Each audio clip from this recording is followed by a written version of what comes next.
Shalom semuanya, selamat siang Bapak Ibu Guru, teman-teman dan kakak-kakak alumni sekalian. Pertama, marilah kita panjatkan puji dan syukur kepada Tuhan, karena atas berkatnya kita boleh diberi kesempatan untuk berkumpul pada ibadah ini, walaupun dilakukan secara daring melalui Google Meet. Sebelumnya, saya mengucapkan selamat datang dan terima kasih kepada Bapak Ibu, teman-teman dan kakak-kakak alumni yang sudah menyempatkan diri untuk hadir pada ibadah siang hari ini. Sebelum memulai, ada beberapa tata tertib yang harus ditaati dalam Google Meet ini, yaitu mungkin bisa tolong yang pertama, wajib hadir 5 menit sebelum ibadah dimulai. Kedua, wajib memakai pakaian yang sopan dan rapi. Yang ketiga, wajib menyalakan kamera selama acara berlangsung. 4, mic harus di-mute saat bernyanyi, renungan, doa, dan saat tidak ada instruksi untuk open mic. Yang kelima, tetap menjaga sopan santun selama ibadah berlangsung. Keenam, dilarang left dari room sebelum ibadah selesai. Yang ketujuh, jika terjadi masalah jaringan, wajib langsung memberitahu melewati chat Google Meet. Setelah itu, marilah kita siapkan hati kita untuk memulai ibadah pada siang hari ini dengan mengambil saat teduh sejenak. Saat teduh dimulai.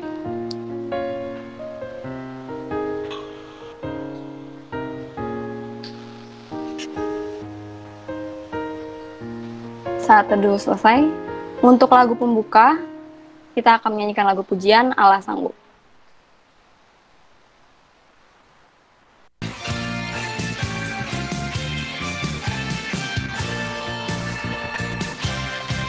Apa yang tak pernah dilihat mata, yang tak pernah didengar telinga, yang tak pernah timbul di dalam hati, semua disediakan bagi yang mengasihi Dia. Apa yang tak pernah dilihat mata, yang tak pernah didengar telinga, yang tak pernah timbul di dalam hati, semua disediakan bagi yang mengasihi Dia. Allah sanggup melakukan segala perkara, dulu, sekarang, dan selamanya. Kuasanya tidak berubah. Allah sanggup melakukan segala perkara, dulu, sekarang, dan selamanya. Kuasanya tak berubah.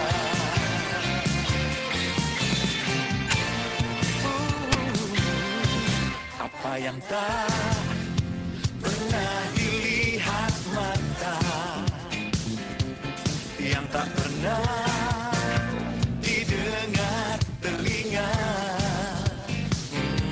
yang tak pernah timbul di dalam hati, semua disediakan bagi yang mengasihi Dia.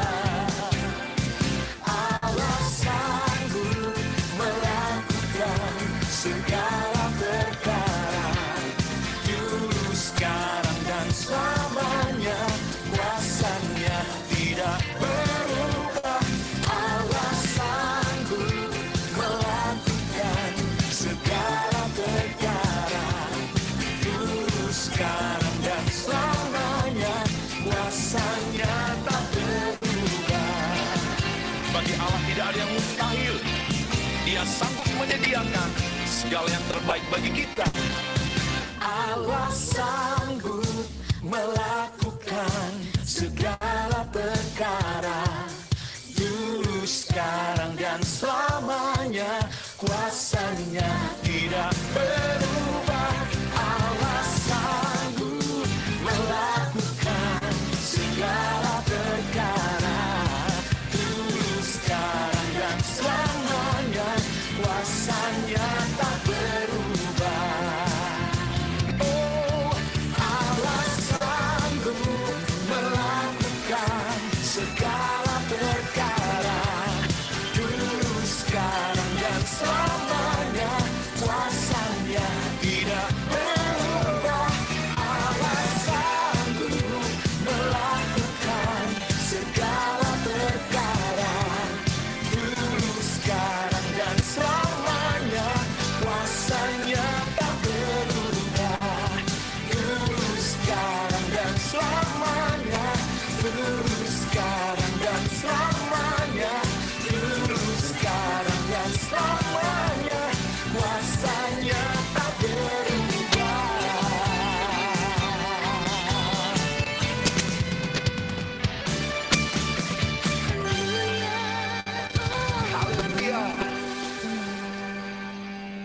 Selanjutnya kita akan masuk ke doa pembuka.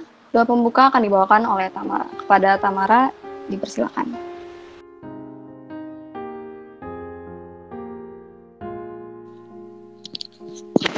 Shalom semuanya. Kali ini marilah kita berdoa. Ya Tuhan, terima kasih Tuhan telah mengumpulkan kami pada siang hari ini. Dan Tuhan, sekarang kami ingin ibadah, berkata supaya ibadah ini bisa berjalan dengan lancar dari awal, pertengahan hingga akhir. Dan hanya dalam nama-Mu kami berdoa dan mengucap syukur. Haleluya. Amin.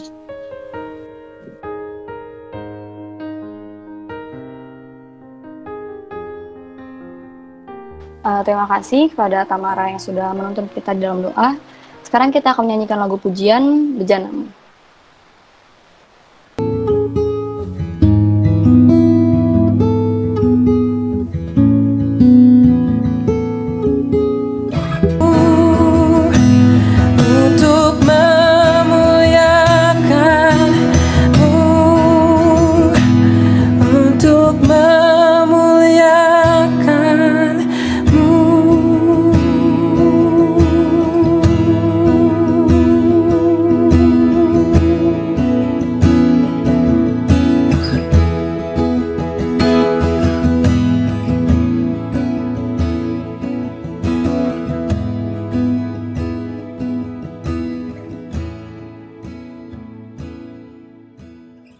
Terima kasih untuk tim multimedia.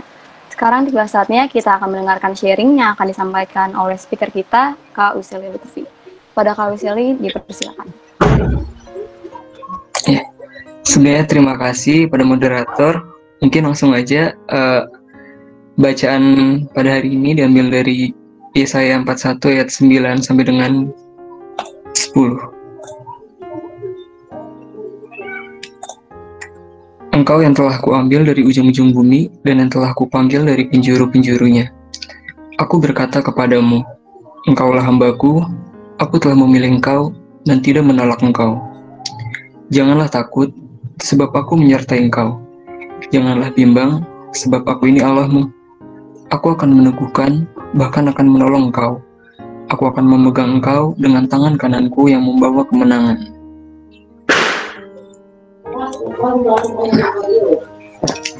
Sebelumnya, kenalin dulu, nama saya Wisli Lutfi, alumni tahun 2019,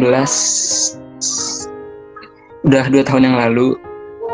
Halo juga Pak Wisli, kakak-kakak alumni, bapak ibu yang lain, sama teman-teman nih, dari kelas 10 sampai kelas 12. Mungkin yang kenal, Wisli. Halo Mbak. Lanjut. Iya Pak, mungkin sebelumnya pernah ngeliat saya baru anak kelas 12 doang ya, karena dulu kelas 10 pas saya kelas 12. Bicara soal firman Tuhan yang tadi, oh ya sebelumnya mohon maaf karena suara saya juga agak serak-serak, jadi maklumin ya. Bicara soal firman Tuhan yang tadi, mungkin dari sini saya akan sharing aja sih, ibaratnya kayak saling berbagi cerita dan pengalaman aja. Kalau kita ngomong bagaimana saya masuk perguruan tinggi negeri atau bagaimana cara saya masuk perguruan tinggi negeri, mungkin kalau saya pikir setiap orang kan cara belajarnya beda-beda. Jadi mungkin di sini saya akan lebih fokus bagaimana apa yang saya alami dan apa yang saya rasakan selama saya ingin menempuh pendidikan saya selanjutnya. Nah, di renungan kita pada hari ini, bukan renungan sih, di sharing saya di sini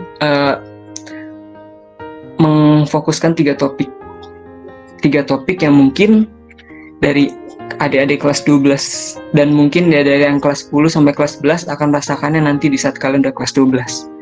3 topik ini adalah 3 topik yang mungkin kalian rasain di saat kalian ada di posisi ini, apalagi kalian akan menentukan masa depan kalian nanti akan kayak gimana. Bukan menentukan sih, lebih ke memilih sih, lebih memilih. Nah, di yang topik pertama ini, kalian mungkin, saya akan memaparkan tentang rasa takut sih. Kita kan tahu ya bahwa di saat posisi kalian kelas 12 ini, kalian mungkin akan merasa takut akan banyak hal. Takut misalnya kalian nanti nggak lulus SBM, takut mungkin nanti kalian nggak bisa masuk perguruan tinggi negeri, atau takut kalian nggak bisa ngelanjutin kuliah dan akan berlanjut. Jadi kayak takut kalian nggak bisa sukses, takut nggak bisa ngebahagiain orang tua kalian, dan rasa takut itu mungkin akan selalu datang gitu. Nah, kalau kita lihat dari sudut pandang lain, kalian pernah nggak sih berpikir dari mana rasa takut itu datang?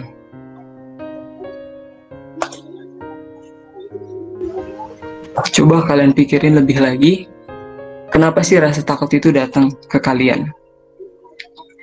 Nah, kalau menurut pengalaman saya pribadi, setelah saya mencoba mengubah sudut pandang saya, jadi saya nggak hanya melihat sudut pandang dari diri saya sendiri, tapi juga dari orang lain, dari pengalaman orang lain juga. Rasa takut itu datang dari sebuah ekspektasi kita. Ekspektasi pasti berhubungan akan hasil. Iya, di saat kita berekspektasi, saya berhasil, tapi pada kenyataannya saya belum berhasil. Pada kenyataannya saya takut saya nggak berhasil. Rasa takut itu muncul lagi.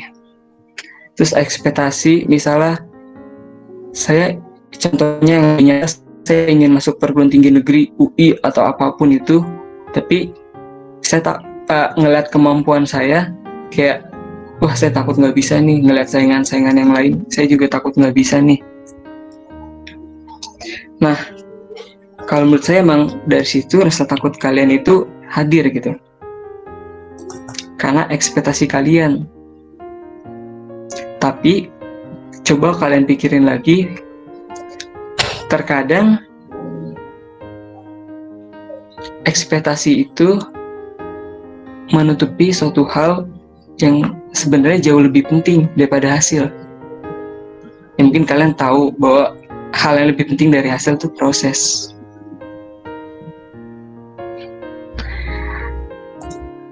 Bagaimana kalian bisa menikmati proses yang lebih baik lagi? Karena menurut saya it's okay, mungkin di saat kita berpikir akan hasil-hasil yang baik, kita akan berpikir, kita akan terpacu dalam proses itu, kita akan terpacu untuk lebih semangat. Kita berekspektasi untuk lebih tinggi lagi, dan akan memicu proses juga akan lebih semangat lagi. Tapi kalian bisa jamin gak sih, di saat kalian udah berada pada titik akhir proses kalian, di saat kalian memiliki ekspektasi yang begitu tinggi, dan di saat ekspektasi kalian gak sesuai sama harapan kalian, pada akhirnya rasa kecewa yang kalian dapetin gitu. Jadi kayak menurut saya gak apa-apa kalian berekspektasi tinggi, tapi yang kalian fokusin bukan hasil. Kalian coba ubah fokus kalian dari hasil tuh ke proses. Lanjut lagi, mungkin mengapa sih? Nah, dari tadi takut berasal dari ekspektasi. Terus ekspektasi itu berasal dari mana? Coba kalau kalian pikir, ekspektasi kalian tinggi itu berasal dari mana?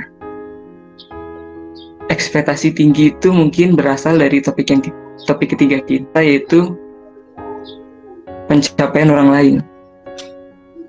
Menurut saya, mengapa saya punya ekspektasi tinggi? Karena saya berpatokan sama apa yang orang lain dapatkan gitu. Apa yang telah orang lain miliki. Jadi saya berpikir, wah dia bisa, kenapa saya enggak? Wah saya harus melebihi dari dia gitu. Kayak, hey, itu berkat mereka, bukan berkat gua gitu kan. Buat apa gue fokus untuk mengejar berkat orang lain, tapi gue pada akhirnya nggak bahagia gitu. Karena gue akan merasa selalu insecure, karena gue nggak akan bisa mendapatkan berkat orang lain, karena gue punya berkat gue sendiri. Yang pada akhirnya ya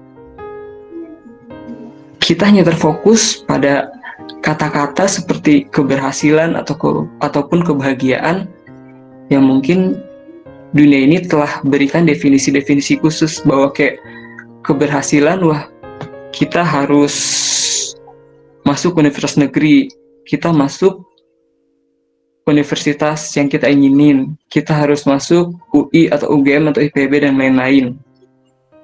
Terus kebahagiaan kalian dapatkan dari, wah gue lulus IPB, gue lulus UI, gue bahagia. Tapi kalian pernah nggak sih ngerasain di saat kalian sudah masuk situ, belum tentu kalian bisa menemukan kebahagiaan kalian. Karena berdasarkan pengalaman saya, banyak teman-teman saya udah masuk jurusan yang mereka inginkan, mereka malah tertekan. Kayak misalnya ya, kalian pernah berpikir nggak sih di saat seseorang masuk jurusan kedokteran dimanapun itu, yang dia korbanin tuh banyak. Kayak mungkin waktu muda mereka di saat mereka bisa bermain, waktu pelayanan mereka di saat mereka bisa menggunakan waktunya untuk Tuhan, terus bahkan waktu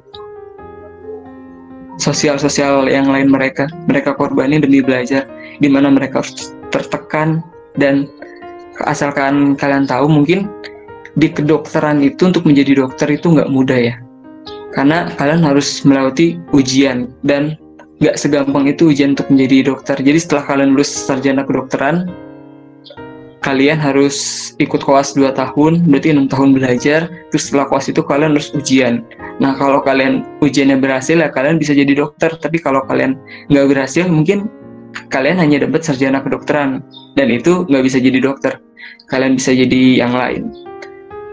Nah, di saat kalian di dokter juga, apakah kalian bisa menjamin kalian tuh bahagia gitu? Di saat kalian udah mendapatkan keberhasilan yang dunia ini definisikan, wah, gue udah bisa jadi dokter, it's okay. Terus, kalian bisa nggak sih mendapatkan kebahagiaan?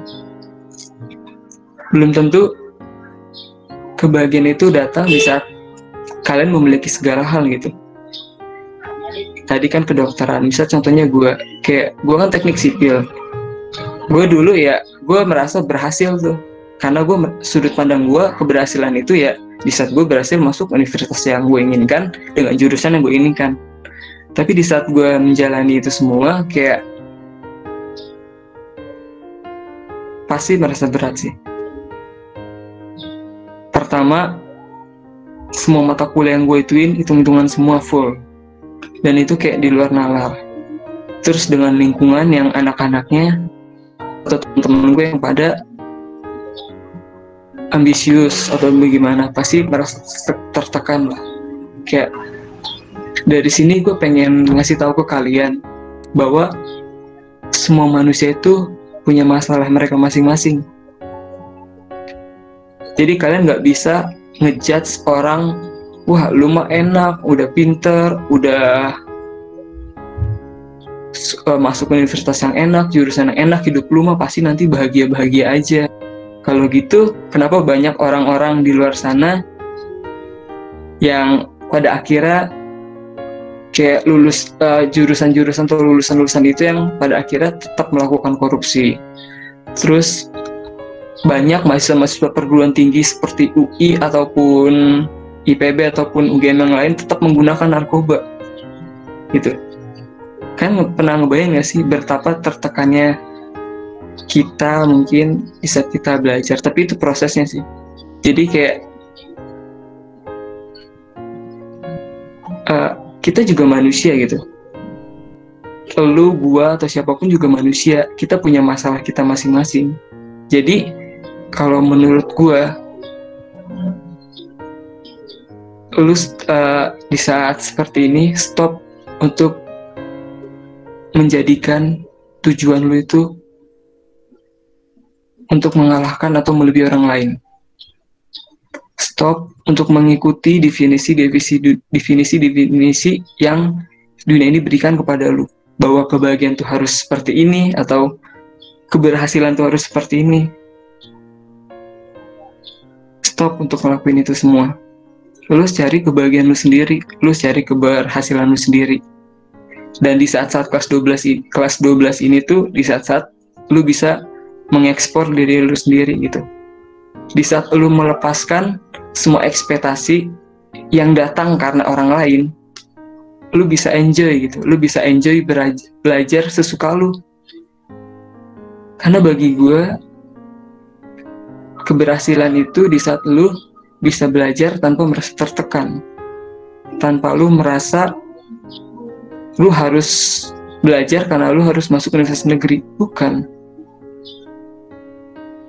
Tapi nanti di saat lu misalnya sudah berproses semaksimal mungkin, sebisa lu, ada satu hal yang mungkin nggak bisa gua ungkapkan dengan kata-kata, tapi ada suatu hal yang melebihi daripada hasil itu. Jadi di saat lu udah berproses terus-menerus, di saat lu enjoy berprosesnya, di saat lu menikmati segala proses yang lu lalui, walaupun hasilnya nggak sesuai sama harapan lu, tapi ada satu hal yang lu rasain di saat lu berpikir lebih dewasa lagi, di saat lu lebih ingin mendalami apa yang ingin lu lakuin, apa yang ingin lu dapetin, ada satu hal yang lu dapatkan gitu. Dan itu lu rasain. Dan mungkin itu akan membuat lu menjadi lebih baik lagi. Karena pada akhirnya kebahagiaan sama keberhasilan orang lain tuh nggak ditentuin di mana lu kuliah, di mana apa jurusan lu, terus latar belakang lu apa, enggak. Kalau menurut gue, apapun lu itu sekarang dan apapun lu nantinya, lu pasti akan tetap bahagia. Kalau lu bisa menemukan kebahagiaan lu sendiri, bukan menemukan kebahagiaan orang lain. Ya, jadi lu sekarang kayak fokus aja. Cari kebahagiaan lu dan cari keberhasilan lu sendiri. Jangan mengikuti keberhasilan dan kebahagiaan orang lain. Mungkin dari gue ada 2 kata-kata yang mungkin dari orang lain juga, bukan dari gue sendiri ya. Dan ini menjadi motivasi gue juga. Yang pertama itu, beranilah mencoba dan berjuang. Meskipun gagal, akan jauh lebih baik daripada menyesal karena tidak mencoba. Dan yang kedua, jadilah sosok yang percayakan diri sendiri. Karena hanya dengan percaya dengan diri sendirilah lu bisa ngelewatin segala rintangan dalam hidup lu. Karena yang bisa nolongin lu, yang bisa membuat lu bahagia, yang bisa membuat lu berhasil menurut lu sendiri, bukan orang lain gitu. Dan itu kembali lagi ke firman kita, bahwa di saat kita merasa takut akan hal yang gak tahu akan kita alami apa di depannya, lu coba baca firman Tuhan yang Yesaya 41 ayat 10. Di situ dikatakan, jangan takut sebab aku menyertai engkau. Jangan bimbang sebab aku ini Allahmu. Aku akan selalu meneguhkan, bahkan akan menolong engkau. Aku akan memegang engkau dengan tangan kananku yang membawa kemenangan. Dari sini gue yakin bahwa pada akhirnya segala hidup kita itu telah ditentuin dari A sampai dari kita hidup sampai kita nanti ketemu lagi sama Tuhan kita. Jadi yang harus kita lakuin ya, kita nikmatin. Di saat kita takut, kita kembali lagi ke bahwa Tuhan telah mempersiapkan kita pada akhirnya, yaitu adalah kemenangan itu sendiri. Jadi mau seberapa banyak lu gagal, seberapa banyak lu gak berhasil, pada akhirnya lu akan menang. Lu harus ngimanin itu. Mungkin dari saya itu aja. Kembali lagi mungkin ke moderator ya. Sorry juga nih, suaranya agak serak karena emang lagi gitu. Mungkin boleh ke moderator atau gak siapa? Oke, Bapak ambil sedikit alih ya, moderator ya. Sedikit aja. Pertama-tama Bapak panjatkan puji syukur kepada Tuhan Yesus Kristus ya, yang memberikan kita kesehatan, kesempatan boleh bersama dalam ibadah virtual daring. Nah, pada hari ini Bapak hadirkan yang berbeda, yang sebelumnya untuk anak-anakku yang terkasih, Rokris SMA Rokat ya, Rokris Rokat ya, SMA Negeri 73 Jakarta, menghadirkan kakak-kakak kelas kamu di sini. Ada Bapak lihat Wiseli yang sudah menjadi pembicara yang menguatkan kalian semua, dan Bapak juga tentunya ada beberapa, dan juga ada Bapak lihat Kak Ezra di sana tadi nih. Kak Ezra, halo. Ada juga Kak Mikael Chen yang udah masuk tuh di room. Terima kasih buat kehadiran kalian. Nah, tentunya juga, ayo anak-anakku sekalian, ada nggak yang mau bertanya nih? Silakan ditanya, sesi tanya. Misalkan pertanyaannya, Kak, kok ganteng banget? Udah pintar, ganteng.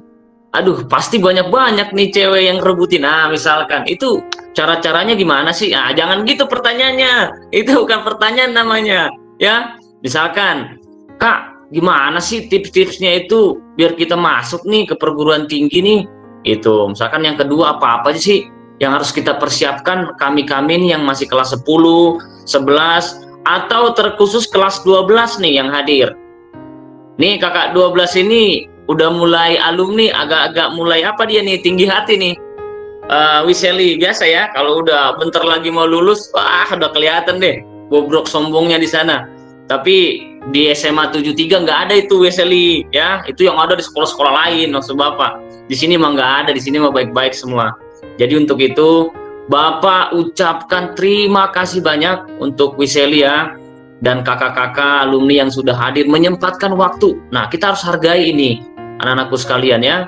Bapak harap kalian menjadi penerus-penerus mereka nih. Nah itu nih, kenapa Bapak hadirkan, supaya tertular. Pasti, ya kan? Karena firman-Nya mengatakan masa depan sungguh ada dan harapanmu tidak akan hilang. Pasti, ikuti jejak-jejak kakakmu ini. Bisa nggak? Bisa, mereka juga sudah membuktikan itu. Bahwa Tuhan kita adalah Tuhan yang berdaulat, yang sudah merancang, ya, merancang masa depan kita sejak lahir dan sampai nanti kita dewasa kelak. Jadi untuk itu, Bapak persingkat, Bapak silakan kepada moderator untuk membuka pertanyaan. Nih menarik nih, ayo bertanya, adik-adik jangan malu-malu. Apa misalkan pertanyaan apapun gitu seputar tentang yang sudah diuraikan Kakak Wesley, dengan luar biasanya Bapak lihat dia mempunyai suatu pengalaman yang bisa kamu jadikan itu sebagai bekal kamu yang masih duduk di SMA. Untuk itu Bapak silakan kepada moderator supaya dibuka sesi pertanyaan. Ayo, ini sangat menarik. Ini langkah-langkah loh, besok-besok mereka nggak bisa loh hadir ini. Ini Bapak sudah undang setahun sebelum-sebelumnya. Udah jauh-jauh hari ini Bapak undang. Ini sibuk ini. Jangan salah loh. Ini orang-orang penting ini di kampusnya sibuk. Ini puji Tuhan banget mereka ada waktu gitu loh. Untuk itu ayo anak-anakku sekalian bertanya. Apakah Ketua Rokris sekarang tanya? Nih, yang kelas 12 khususnya. Oke, dari Bapak itu saja. Sekian dan terima kasih. Bapak serahkan kepada moderator. Ya, sebelumnya terima kasih kepada Kak Wiseli atas sharingnya. Kayak yang tadi Pak Wesley bilang, kita akan membuka sesi tanya jawab untuk 2-3 orang penanya. Jadi jika teman-teman atau kakak-kakak ada yang ingin bertanya, bisa langsung aja open mic atau menuliskan pertanyaannya di room chat Google Meet. Nanti saya yang akan bacakan. Ditunggu pertanyaannya.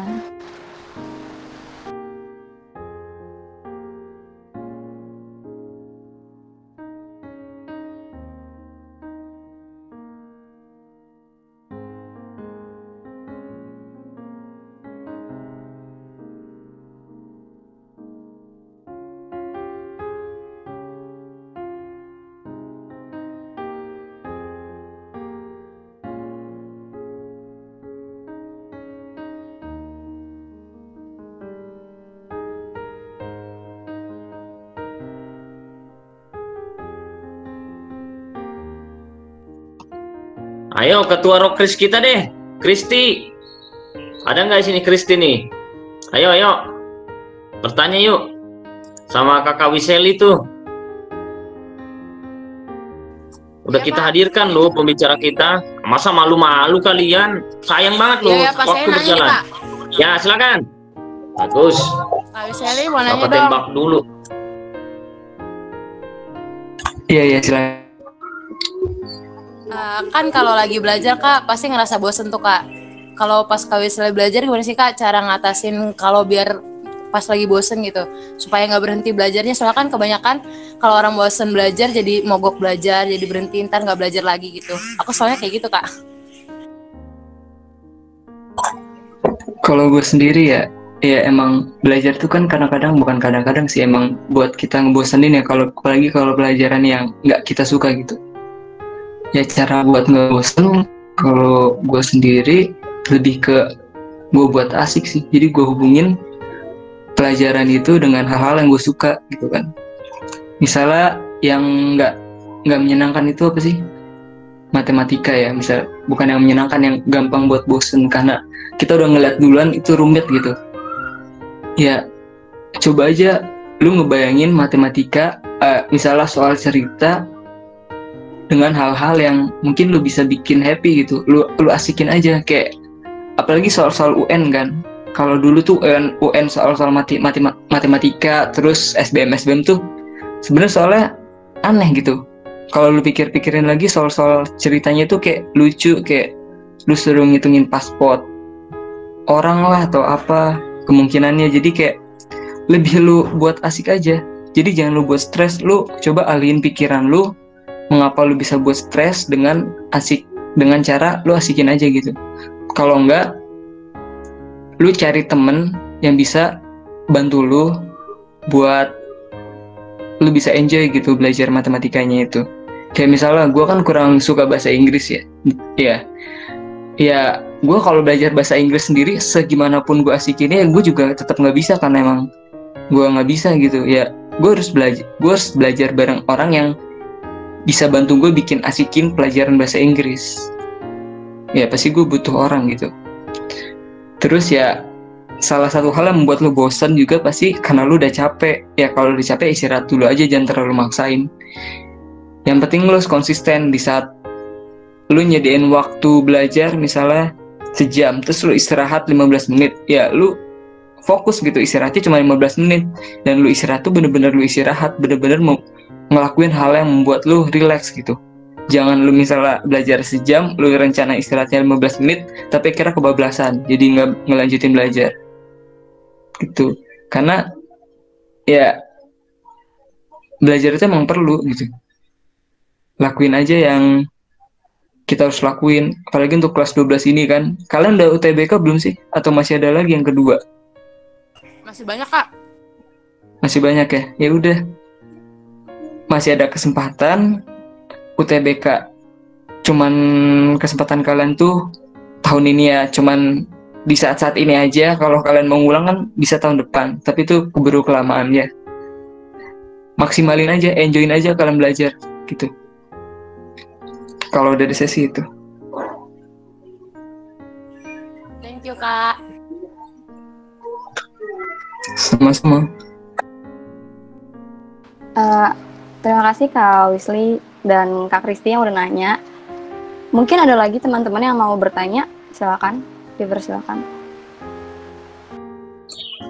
Dari Ketua Rokris hari ini yang sudah terpilih, kelas 11 perwakilan, nanti kelas 10.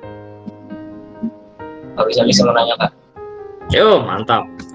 Gimana cara nentuin jurusan, tapi kalau kita lihat apa yang kita kuasain, bidang yang kita kuasai, tapi kalau dilihat di jurusan kuliah itu prospeknya tidak mendukung Kak. Jadi misalnya saya suka apa gitu Kak. Misalnya saya suka, contohnya misalnya di pertambangan gitu Kak. Tapi kalau kita lihat Demang, pertambangan dia prospeknya udah nggak terlalu gede nih Kak. Itu gimana gitu Kak? Soalnya masih bingung nentuin jurusan Kak. Thank you Kak. Oke. Menarik nih. Karena ini gue alamin juga sih ya. Dari cara nentuin jurusan dulu ya, tanpa kita ngomongin prospek, kayak gue pisahin dulu deh. Dulu jujur gue nentuin jurusan hanya karena satu sudut pandang gue doang, karena gue suka fisika, makanya gue ngambil teknik sipil, tanpa gue ngebayangin di dalam teknik sipil itu belajarnya nggak hanya fisika, dan fisikanya itu nggak seperti fisika SMA gitu. Di saat gue udah masuk jurusan teknik sipil itu, ya jujur gue kaget karena ya nggak seperti apa yang gue bayangin gitu. Jadi di saat lu ingin milih jurusan lu nggak boleh ngelihat bahwa wah gue suka, misalnya gue suka bahasa Inggris, gue pengen masuk jurusan bahasa Inggris, tapi lu harus lihat dulu di jurusan bahasa Inggris yang ada di kuliah itu apa yang lu pelajari.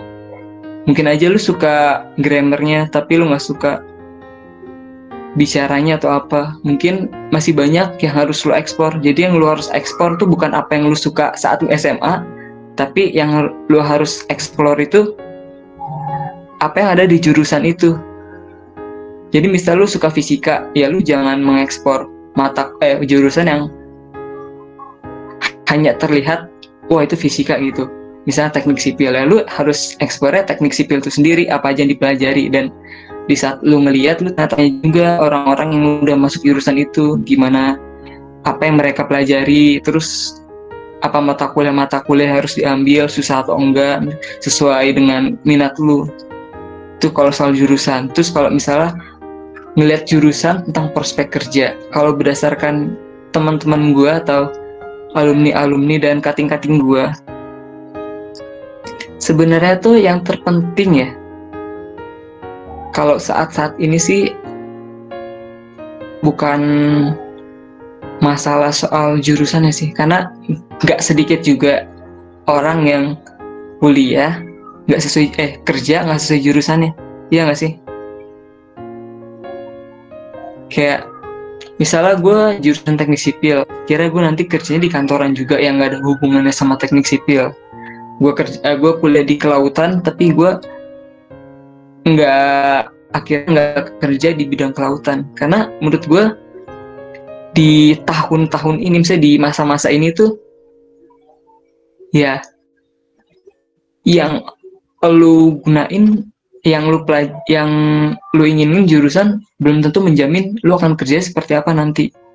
Bahkan gue aja nih ya, kayak menurut pengalaman gue sama teman-teman dan kating-kating di jurusan teknik sipil gue, apa yang gue pelajari di jurusan teknik sipil di kuliah ini itu jarang banget nanti yang diterapin di dunia pekerjaan. Misalnya kontraktor, misalnya gue belajar segala hal lah secara luas di bidang teknik sipil di kuliah ini, tapi pas gue masuk ke dunia kerja atau kating-kating gue yang udah masuk dunia kerja di bidang teknik sipil, semua yang udah gue pelajarin di kuliah ini tuh belum tentu semuanya diterapin. Karena di saat lu masuk ke dunia pekerjaan, lu akan belajar dari awal lagi, sama seperti lu kuliah. Banyak hal yang akan lu pelajari dari awal. Jadi sebenarnya kuliah itu selain menambah ilmu, kayak membentuk diri lu sih. Membentuk diri lu, mempersiapkan diri lu untuk benar-benar siap masuk ke dunia pekerjaan itu. Selain menambah ilmu, karena berdasarkan pengalaman kating-kating gua, di saat lu bekerja nanti, lu akan belajar dari awal lagi. Kalau gue sih, menurut gue itu. Jadi kalau menurut gue ya, kalau untuk melihat jurusan berdasarkan apa minat lu jangan berfokus apa yang lu suka, tapi lu lihat lagi di jurusan itu apa aja yang dipelajari. Karena kalau di saat lu masuk jurusan itu, terus kalau lu merasa nggak cocok atau apa, lu pasti tertekan. Kecuali lu orangnya enjoy aja. Kayak misalnya nggak apa-apa lulus lebih dari 4 tahun atau apa, itu mah bebas ya. Tapi kalau misalnya orangnya kayak wah gue harus lulus 4 tahun nih biar bisa kerja, soalnya orang tua gue udah tua atau gimana, terus benar-benar mempertimbangkan jurusan itu. Karena sulit sih kalau misalnya lu udah benar-benar tertekan. Tapi kalau misalnya udah itu jalannya dan lu udah masuk ke dalam itu, ya lu harus jalanin, lu harus terima konsekuensi atas apa yang telah lu pilih. Makanya sebelum lu memilih, lu harus benar-benar pikirin itu secara matang, lu harus benar-benar nanya ke orang-orang yang telah mengalami itu. Dan jangan hanya berfokus pada diri sendiri aja, karena kita belum tahu apa yang nanti akan kita lakuin di sana gitu. Mungkin dari gue itu aja sih. Terima kasih Kak. Ya mungkin untuk sharing akan kita lanjutkan di kesempatan berikutnya. Kita akan tutup mungkin dengan doa syafaat dan doa penutup. Oh ya, sebelumnya terima kasih untuk kakak-kakak alumni. Semoga apa yang sudah disampaikan dapat kita terapkan dan dapat kita jadikan sebagai motivasi dalam kehidupan kita sehari-hari, terutama dalam kehidupan kita sebagai pelajar. Terlebih lagi mungkin untuk kakak-kakak kelas 12 yang sedang menjalani ujian. Setelah itu kita akan masuk ke doa syafaat dan doa penutup yang akan dipimpin oleh Agung. Kepada yang bertugas. Bapak sebentar dikit lagi ya, Jeplin ngomong ya sebelum ditutup ya. Shalom, selamat siang ya. Bapak sangat mengapresiasi ya untuk pengurus Rokris tahun 2020-21 yang sudah terpilih menyelenggarakan kegiatan ini. Ini ide mereka ya, ide mereka untuk menghadirkan kakak-kakak alumni yang sudah tentunya di bangku di perkuliahan, baik ada semester 2, 3 dan jurusan apapun. Jadi harapan Bapak ke depan untuk kakak alumni, terima kasih banyak ya. Terima kasih banyak. Hanya Tuhanlah yang bisa membalas kebaikan kalian. Semoga rezeki dan berkat-berkat dan damai sejahtera melipat ganda di dalam pribadi kalian dan keluarga tentunya. Dan semoga ya kalian menjadi anak-anak yang betul ya, menjadi tidak malu menunjukkan identitas sebagai anak-anak Tuhan Yesus. Itu yang perlu, tidak malu menunjukkan identitas sebagai anak Tuhan Yesus. Bapak yakin dan percaya pasti kamu menjadi nanti anak-anak yang berhasil dan tentunya menjadi anak yang takut akan Tuhan. Sukses ke depan. Wiseli? Iya Pak. Terima kasih ya untuk hari ini. Sharingnya Wiseli sangat menguatkan sekali nih ya, meneguhkan adik-adikmu, sangat luar biasa. Nanti jangan bosan-bosan Wiseli ya. Iya Pak. Oke, nanti juga minggu depan akan kita hadirkan yang sudah diutarakan oleh kakak-kakakmu tadi. Hanya Bapak bisa sampaikan ucapan terima kasih aja Wiseli ya. Udah bisa hadir nih, menyempatkan waktu untuk adik-adikmu ya, yang memang hari ini situasinya berbeda banget ya teman-teman atau guys ya, berbeda banget. Sekarang hari ini kita memang di situasi kondisi pandemi COVID, tapi percayalah satu yang perlu kita syukuri, kita masih diberikan kekuatan kesehatan dan terhindar dari pandemi COVID ya, itu yang perlu. Bapak juga mengucapkan terima kasih buat Bapak 12 ya, yang masih tentunya mau hadir untuk mengikuti ibadah virtual daring Rokris SMA 73. Dan begitu juga Bapak ucapkan terima kasih buat pengurus-pengurus Rokris yang tetap setia, loyalitas, mengerjakan job desk-nya secara integritas yang baik. Untuk itu akan kita akhiri kegiatan ibadah kita sharing dengan alumni karena memang waktu juga sudah menunjukkan mau tengah 2. Untuk itu saya persilakan untuk dilanjutkan kepada moderator supaya doa syafaat dan doa penutup. Terima kasih. Tuhan Yesus menyertai dan memberkati kita sekalian. Ya, sekali lagi kita akan masuk ke dalam doa syafaat dan doa penutup yang akan dipimpin oleh Agung. Kepada yang bertugas dipersilakan. Salam Bapak Ibu Guru, kakak alumni dan teman-teman sekalian. Marilah kita mempersiapkan hati dan pikiran kita untuk berdoa syafaat. Bapa yang di surga, kami berterima kasih atas berkat dan pernyataan-Mu, sehingga pada kesempatan ini kami bisa berkumpul bersama untuk memuliakan nama-Mu. Tuhan, berkatilah negara dan pemerintahan di negara kami, supaya menjadi lebih makmur, sejahtera, dan damai. Dan juga Tuhan, teruntuk saudara kami yang sedang mengalami bencana alam, kuatkanlah mereka Tuhan agar dapat melalui segala yang mereka hadapi dengan tabah dan ikhlas. Tuhan Yesus, kami berdoa untuk sekolah kami ini. Lindungilah kami semua anak-anak-Mu yang berada di lingkungan SMA Negeri 73 ini. Biarlah kami menjadi anak-anak yang patuh kepada orang tua, guru, dan patuh terhadap tata tertib sekolah ini, agar kami dapat menjadi garam dan terang di sekeliling kami. Kami juga berdoa untuk kepala sekolah, guru-guru, staf tata usaha hingga satpam. Berkati, lindungi, dan berikan mereka kesehatan dan kesabaran agar mereka dapat mendidik kami dengan baik, sehingga kami boleh menjadi anak-anak yang taat dan takut akan Tuhan. Ya Tuhan, kami juga mau berdoa untuk kakak kelas kami kelas 12 ya Tuhan, yang sedang menghadapi SBMPTN. Berikan mereka kepintaran, kecerdasan, sehingga mereka dapat menjawab soal tersebut dengan baik ya Tuhan. Kiranya hasil yang mereka raih bisa untuk melanjutkan ke jenjang pendidikan yang lebih tinggi lagi ya Tuhan. Bapak, sertai dan bimbing kami dalam pendidikan kami, supaya kami dapat menyenangkan orang tua terlebih Tuhan Yesus. Doa yang jauh dari sempurna ini, kita satukan dalam doa yang telah diajarkan Tuhan Yesus kepada kita. Bapa kami di surga, dikuduskanlah namamu, datanglah kerajaan-Mu, jadilah kehendak-Mu di bumi seperti di surga. Berikanlah kami pada hari ini makan kami cukupnya. Ampunilah kami akan kesalahan kami seperti kami telah mengampuni kesalahan kami, dan jangan bawa kami ke dalam pencobaan, tapi lepaskanlah kami daripada yang jahat, karena Engkau yang punya kerajaan dan kuasa dan kemuliaan sampai selama-lamanya. Amin. Terima kasih kepada Agung yang sudah membawa kita dalam doa. Puji Tuhan, ibadah dan sharing bersama kakak-kakak alumni pada siang hari ini dapat berjalan dengan lancar. Terima kasih banyak kepada Bapak Ibu Guru, teman-teman, dan terlebih kepada kakak-kakak alumni atas partisipasinya dalam acara pada siang hari ini. Kami juga mohon maaf apabila ada banyak kesalahan dan kendala yang dialami dalam acara siang ini. Kiranya Tuhan Yesus menyertai kita semua. God bless us. Shalom.